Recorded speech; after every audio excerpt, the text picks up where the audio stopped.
नमस्कार, good evening, सत श्री अकाल मेरे प्यारे दोस्तों। मैं आज से शुरू करने जा रही हूँ यूपी टेट 2021 मैथमेटिक्स का कोर्स, और जिसमें ये मेरी पहली क्लास है पेपर 1 के लिए। तो टाइम जिस तरह से आप जानते हैं कि बहुत ही कम है हमारे पास, क्योंकि ऑलरेडी डेट्स आ चुकी हैं। 28 नवंबर को आपका पेपर है रिटन, और आज हमारे जो डेट है वो 9 नवंबर हो चुकी है।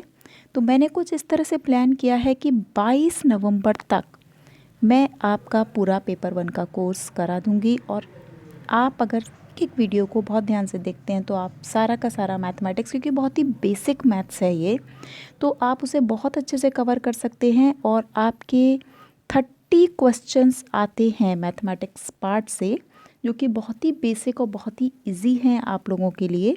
तो फिर अगर आप इस सारी वीडियोस को ध्यान से देखते हैं, पूरी वीडियो देखते हैं, तो आप श्योरली ऑलमोस्ट सभी क्वेश्चन इनके ढंग से कर पाएंगे।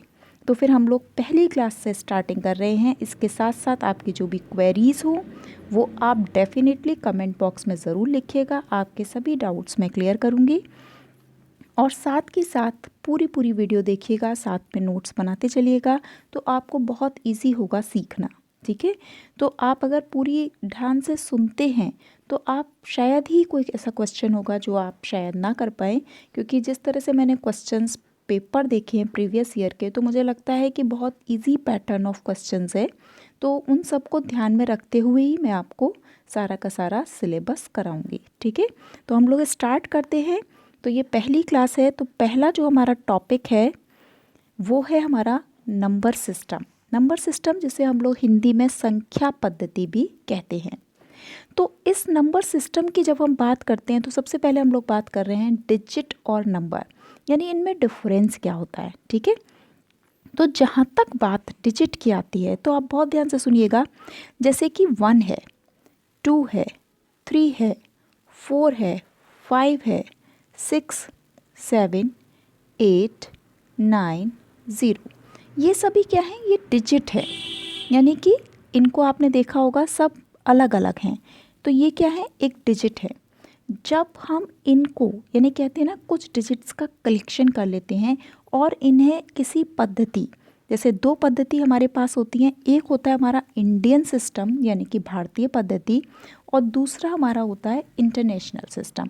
लेकिन हम यहाँ इंटरनेशनल की बात नहीं करेंगे। तो भारतीय पद्धति के अनुसार किस तरीके से जब हम नंबर्स को लिखते हैं तो वो जो डिजिट्स का अरेंजमेंट होता है उसको हम लोग नंबर बोलते हैं। ठीक है, जैसे कि आप यहाँ पे देखिए, जैसे 23 ये ऐसे लिखा हुआ है।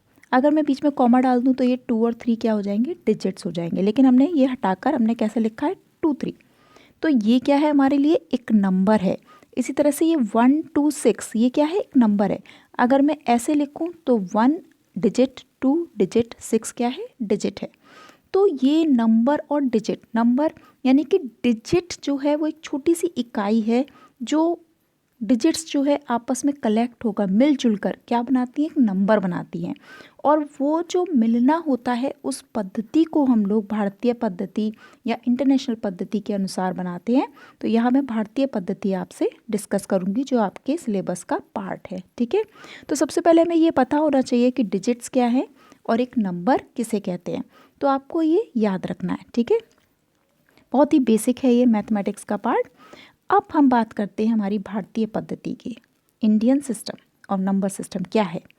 तो इसमें आपको, क्योंकि बहुत अच्छे से मैं आपको बता देती हूँ। देखिए, भारतीय पद्धति में क्या चलता है कि हम लोग 3 2 2 2 का पैटर्न यूज़ करते हैं। यानी कि क्या होता है कि इसमें पहले आप इस टेबल को बहुत ध्यान से देखिएगा। इसमें आप देखिए पहले नंबर पे लिखा है वंस, जिसे हम कहते हैं इकाई यानी यूनिट। फिर आता है टेंस, ओके, दहाई। फिर आता है हंड्रेड्स, जिसे हम कहते हैं सैकड़ा। फिर 1000 हज़ार, 10,000 10,000, लाख लाख, 10 लाख 10 लाख, और फिर करोड़। आपके यहाँ जो सिलेबस है वो करोड़ तक है। इसके आगे भी होता है लेकिन हम उसको डिस्कस नहीं करेंगे। ठीक है, तो यहाँ पर देखिए बहुत अच्छे से हम इस चीज़ को समझ सकते हैं कि जो हमारे, आपने देखा होगा मैंने कलर थोड़े थोड़े डिफरेंट कर दिए आपको समझाने के लिए। तो ये जो 3 हैं यानी OTH यानी वंस, टेंस एंड हंड्रेड्स, जिसे हम कहते हैं इकाई, दहाई, सैकड़ा, ये हमारे मिलकर एक ही फैमिली के मेंबर हैं। ठीक है, कहने के लिए हम इसे वंस फैमिली के नाम से जानते हैं, लेकिन हम इसे क्या बोलते हैं, ये एक फैमिली, एक परिवार है, एक परिवार के 3 सदस्य हैं। ठीक, इसी तरीके से ये क्योंकि थाउजेंड्स और थाउजेंड, तो ये क्या है, एक परिवार है, तो ये हमारी 1000 फैमिली हो गई, यानी कि एक परिवार हो गया, ये दूसरा परिवार हो गया। यानी एक परिवार तो आपका ये हो गया इसमें 3 सदस्य हैं, एक ये परिवार हो गया इसमें 2 सदस्य हैं, फिर एक और ये परिवार हो गया जो लाख से रिलेटेड है, यानी लाख से रिलेटेड है, तो ये हमारा तीसरी फैमिली हो गई। ठीक, और फिर हमारी शुरू होती है करोड़ की फैमिली, जिसमें अभी हमने एक ही मेंबर रखा है, वैसे यहाँ पे 10 करोड़ भी होता है। ठीक, तो ये हमारी करोड़ फैमिली हो गई। तो हम लोग क्या कर रहे हैं, हम फैमिली के मेंबर्स को सेपरेट नहीं करेंगे, यानी एक फैमिली लिख के अब हम दूसरी फैमिली जब लिखेंगे तो ऑब्वियसली हमें उनमें डिफरेंस दिखाना पड़ेगा। तो हम लोग जब किसी भी नंबर को लिखते हैं तो यहाँ पर आप देख रहे हो 322 का मतलब क्या है, यहाँ पर पहले 3, फिर एक कॉमा लगा देते हैं, फिर 2, फिर कॉमा लगा देते हैं, फिर 2, फिर कॉमा लगा देते हैं, फिर ये 2 आ जाते हैं। यानी इसका मतलब क्या है कि एक फैमिली के मेंबर्स को पहले लिख दीजिए, कॉमा लगाइए, फिर दूसरी फैमिली का मेंबर, फिर कॉमा लगाइए, फिर तीसरी फैमिली का नंबर, फिर कॉमा लगाइए, फिर चौथी फैमिली का नंबर। तो आप लोगों को ये याद रखना है कि इनका सीक्वेंस क्या है।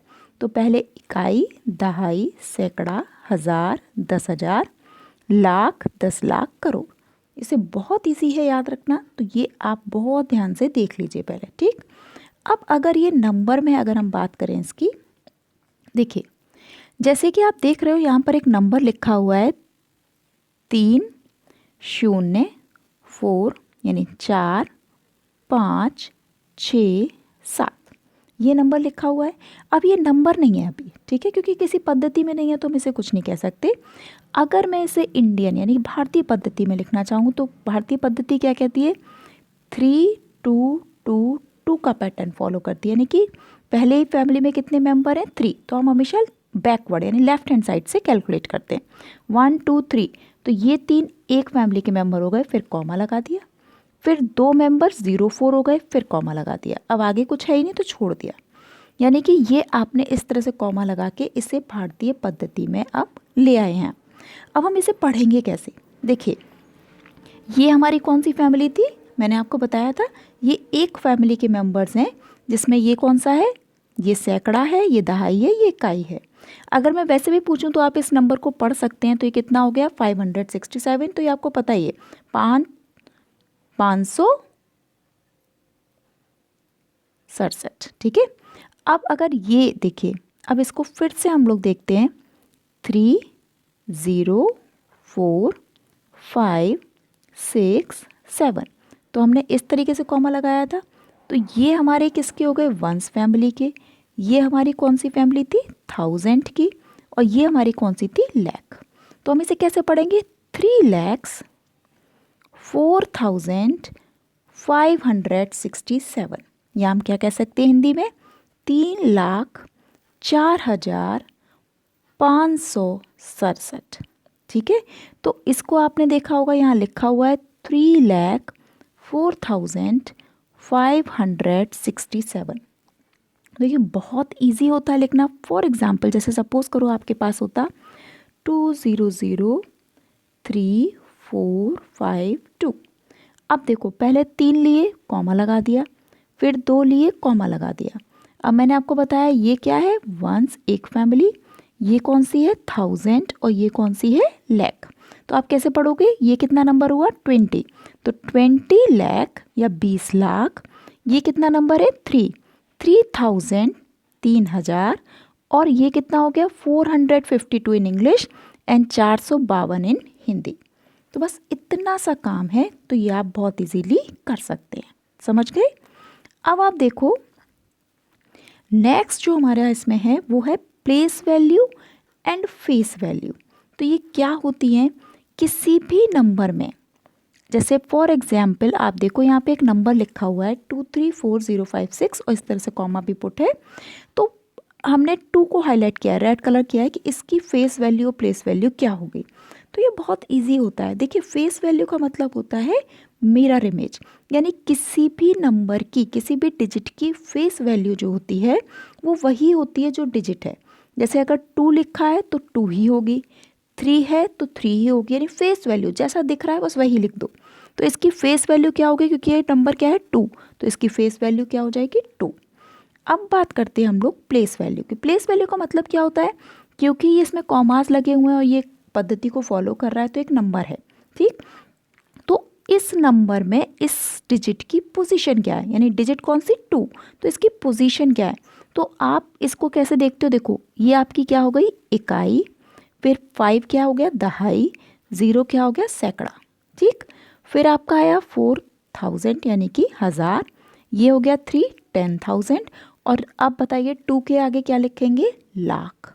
तो हमारे लिए प्लेस वैल्यू क्या हो जाएगी 2 लाख, यानी कि इसकी पोजीशन क्या हो गई 2 लाख। समझ में आ गया। अब जैसे आपको एक और एग्जांपल मैं देती हूँ। सपोज आपके पास नंबर होता है 3 7 8 9 4। अब ये लिखा है, अब मैं आपसे कहूँ 3 की प्लेस वैल्यू और फेस वैल्यू क्या होगी। फेस वैल्यू तो एज इट इज़ 3 हो जाएगी। अगर मैं आपसे कहूँ प्लेस वैल्यू क्या होगी, तो 4 की इकाई, 9 की दहाई, 8 की सैकड़ा, 7 की 1000 यानी 1000, और 3 की 10,000।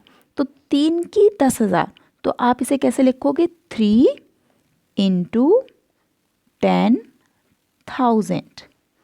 तो ये कितना हो जाएगा 30,000। तो ये इसकी प्लेस वैल्यू हो जाएगी। इसको और इजी तरीके से मैं आपको समझा सकती हूँ। देखिए जैसे ये अगर ये है 34056 और मैं आपसे बोलूँ 3 की प्लेस वैल्यू बताओ, तो आप क्या करो 3 को छोड़ के बाकी सारे नंबर के प्लेस पे 0 0 कर दो, यानी 3 तो एज इट इज़ कॉपी कर दो, 4 की जगह 0 लिख दो, कॉमा लगा दो, फिर 0 तो 0 है ही, 5 की जगह भी 0 लिख दो और 6 की जगह भी 0 लिख दो।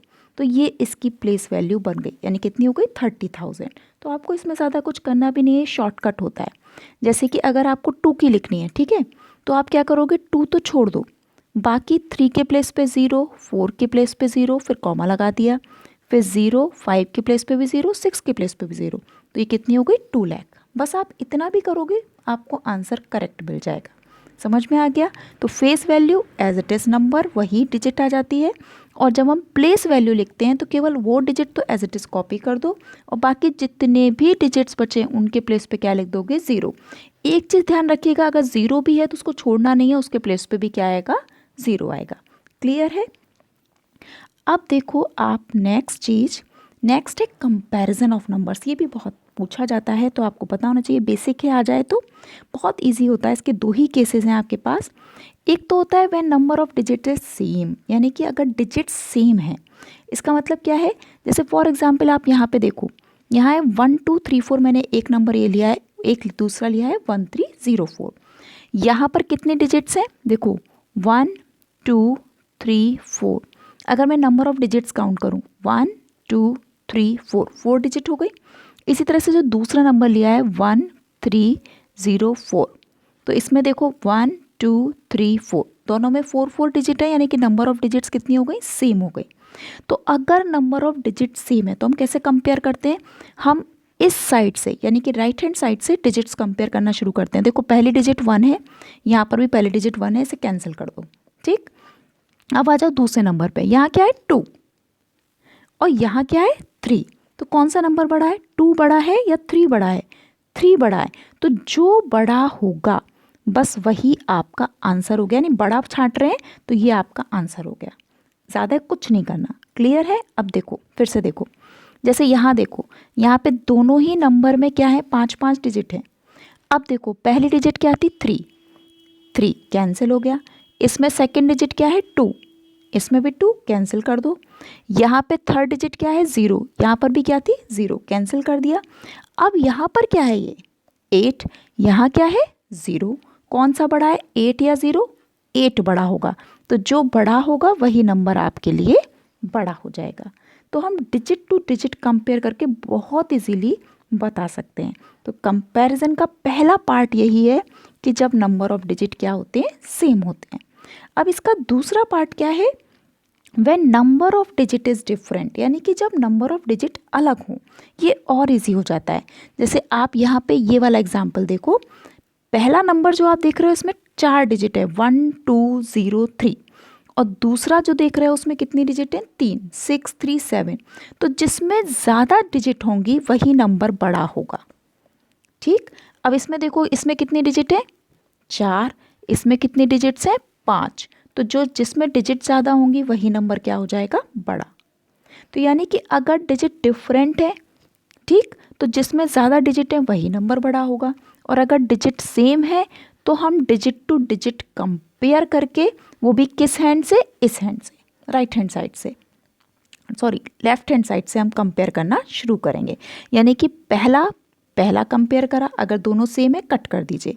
फिर दूसरे नंबर की डिजिट देखिए, अगर डिफरेंट है तो हम देख लेंगे कौन सी डिजिट बड़ी है, क्योंकि यहाँ पे 3 बड़ी थी तो ये नंबर बड़ा हो जाएगा। अब इस केस में क्या हुआ था, 3 भी सेम था, 2 भी सेम था, फिर 0 भी सेम हो गया था, लेकिन चौथी डिजिट पे हमें यहाँ 8 मिला, यहाँ 0 मिला। तो जब 8 मिला तो हमें पता चल गया कि ये नंबर बड़ा हो जाएगा। तो बस इस तरीके से हम लोग बहुत इजीली, बहुत सही बच्चों की तरह से भी हम इसको कर सकते हैं, बहुत इजीली कर सकते हैं। ठीक है, अब इसके बाद केवल 2 ही चीज़ें मैं आपको इस क्लास में बताऊंगी, फिर नेक्स्ट क्लास में मैं आपको इसके आगे की चीज़ें बताऊंगी। बहुत इजीली आपका कोर्स हो जाएगा। तो इसके आगे क्या है, देखिए यहाँ पे मैंने केवल 2 चीज़ें ली हैं, नेचुरल नंबर्स क्या हैं, होल नंबर्स क्या हैं। तो देखिए नेचुरल नंबर्स होते हैं 1 2 3 4, यानी कि ये एक फैमिली है, पूरा खानदान मान लीजिए आप इसको। तो इसमें क्या है, ये 1 से स्टार्टिंग होते हैं, यानी यहाँ से, यानी 1 के आगे 2, फिर 3, फिर 4, और फिर चलते चले जाइए, जहाँ तक काउंटिंग जा सकती है वहाँ तक चलते चले जाइए। यानी कि एक एक एक एक बढ़ाते जाइए और डिजिट लिखते चले जाइए, तो अनंत तक जाएंगे, तब तक हमारे नेचुरल नंबर्स चलते रहते हैं। यानी शुरुआत कहाँ से होती है, ये इंपॉर्टेंट है, शुरुआत कहाँ से होती है, 1 से, और फिर आप हर नंबर में मतलब एक एक एक एक आगे बढ़ते जाइए, और आप जब तक लिख सकते हैं लिखते जाइए, यानी अनंत तक, क्योंकि इसका कोई अंत ही नहीं है। तो वहाँ तक हमारे नेचुरल नंबर्स, प्राकृतिक नंबर होते हैं। ठीक, उसके बाद हमारे दूसरे आते हैं होल नंबर्स। अब होल नंबर्स में आप देख रहे हो HOLE भी होता है, तो इससे हम थोड़ा सा गैस कर सकते हैं कि ये जो फैमिली ऑफ नंबर्स है, ये जो परिवार है, इसमें एक और मेंबर बढ़ जाता है। यानी नेचुरल नंबर कहाँ से शुरू हो रहे थे, 1 से, इसमें एक और नया मेंबर आ जाता है। पहला मेंबर इसका 1 ना होकर कौन होता है, 0, क्योंकि इसमें होल भी है ना, 0। तो 0, फिर 1, फिर 2, अगेन आगे बढ़ाते जाइए, और ये भी कहाँ तक जाता है, अनंत तक। यानी कितने नेचुरल नंबर्स होते हैं, अनंत। कितने होल नंबर्स होते हैं, अनंत। होल नंबर्स नेचुरल नंबर से कैसे डिफरेंट हैं, क्योंकि इसमें 0 एक और मेंबर होता है। ठीक है, तो इनमें से पूछा जाए किसकी फैमिली ज़्यादा बड़ी है, तो ऑब्वियसली होल मेंबर्स की फैमिली ज़्यादा बड़ी है, क्योंकि उसमें एक मेंबर एक्स्ट्रा होता है और उसका नाम क्या है, 0। तो इसको और अच्छे से विजुलाइज करने के लिए, समझाने के लिए मैं आपसे एक और वीडियो डिस्क्रिप्शन बॉक्स में शेयर कर दूंगी, उसका लिंक, तो आप उसे भी देखेंगे तो उससे और आपको क्लियर हो जाएगा कि natural numbers, whole numbers, in fact integers, ये सब क्या हैं और ये कैसे वर्क करते हैं। ठीक है, तो अभी इस क्लास में, क्योंकि पहली क्लास है, तो आप लोग इसको समझिएगा, और अगर आपको कोई प्रॉब्लम हो तो मुझसे ज़रूर शेयर कीजिएगा। Thank you so much. Don't forget to press the bell icon, और सब्सक्राइब ज़रूर करिए, शेयर करिए, लाइक करिए, and have a nice day and all the best for your exam. Okay, thank you.